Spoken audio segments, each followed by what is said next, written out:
Yung magandang araw guys, and welcome back ulit sa channel natin. Yan. Naranasan niyo ba to yung magtatanggal ng wire sa switch, outlet? Yan, pare-pares lang naman yan eh.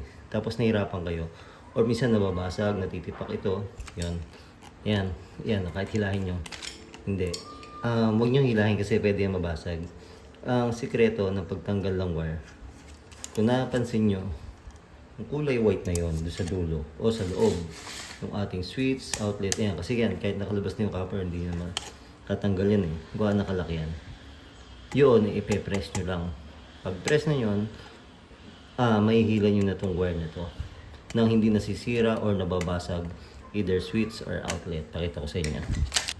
Ito, ayan. Hindi nyo na kailangan ng pliers, long nose, or cutter.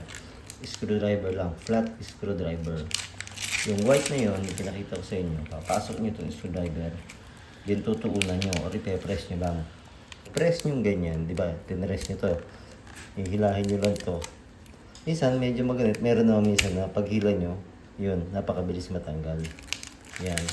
Ganyan o. Hindi nabasag or nasira yung ating outlet or switch. Yan o. Napakabilis magtanggal ng wire.